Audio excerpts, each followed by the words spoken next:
So এখনকার topic হচ্ছে constructing object using constructor.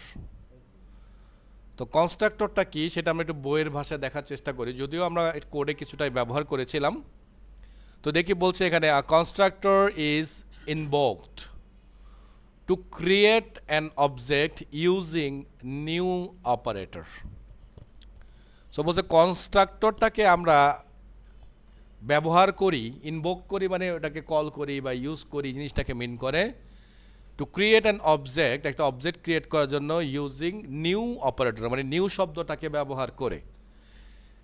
So যদি আমরা একটু কোডের মধ্যে খেয়াল করি, যেমন এই যে ব্যাপারটা দেখেন, এই যে আমরা লিখছি এখানে যে scanner as new scanner, so এইটাই কিন্তু একটা কনস্ট্রাক্টর। এই যে নিউ স্ক্যানার দিয়ে যে আমি কল করছি, আমি কিন্তু কনস্ট্রাক্টরকে কল করেছি।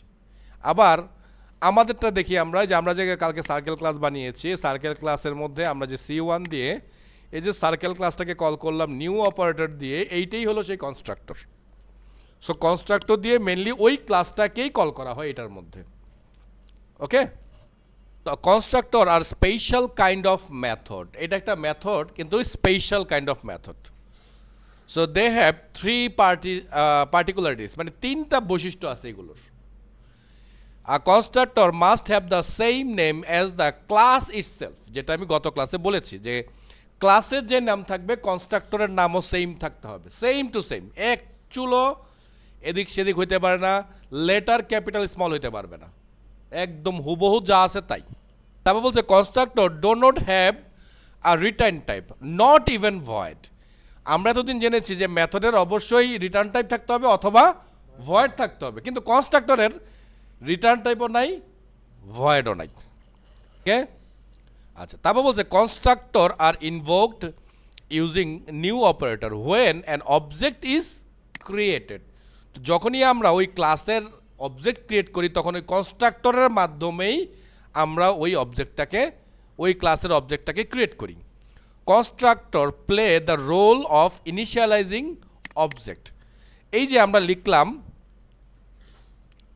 এই যে এখানে আমরা লিখলাম এই যে সার্কেল একটা ভেরিয়েবলের ইকুয়ালস দেওয়ার পরে যদি আমরা কোনো ভ্যালু সেট করে দেই তাহলে কি আমরা এটাকে বলি ইনিশিয়ালাইজেশন করা। মনে আছে যখন আমরা ভ্যারিয়েবল শিখেছিলাম?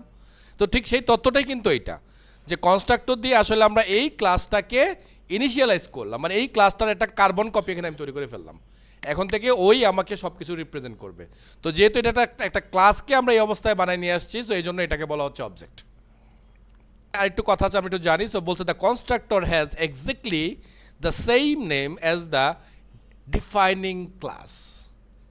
Like regular method constructor can be in overload. So বলছে কনস্ট্রাক্টরকে তো ওভারলোড করা যায়, আমরা করেছি না? এই যে অলরেডি আমরা এখানে ওভারলোড করেছি। তো এই যে সার্কেল, এটার মধ্যে কোনো সিগনেচার নাই, মানে কোনো প্যারামিটার নাই, একই নাম কিন্তু এটার মধ্যে সিগনেচার ডিফারেন্ট। সো হয়ে গেল ওভারলোডিং। সো ওভারলোড করা যায় সেটা আমাদেরকে বললো। তো making it easy to construct object with different initial data values. ওই যে মনে আছে কালকে আমরা যখন ট্রায়াঙ্গেল নিয়ে কাজ করেছিলাম হয়তো, বা ট্রায়াঙ্গেল দিয়েছিলাম মনে হয় কিছু সময়ের জন্য, মনে আছে?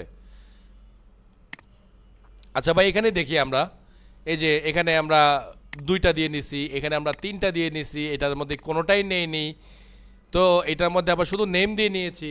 সো এই কনস্ট্রাক্টরটাই বলতেছে যে আমার যেমন দরকার পড়বে তেমন আমি বানিয়ে নিব, কারণ আমাকে তো ইউজ করতে হবে, প্রোগ্রাম তো আমিই করবো, সো আমি এভাবে বানিয়ে নিব। আর যদি কারোর জন্য বানাই তাহলে আমাকে সব কিছুর জন্যই বানিয়ে দিতে হবে, ও কোনটা ইউজ করবে আমি তো জানি না।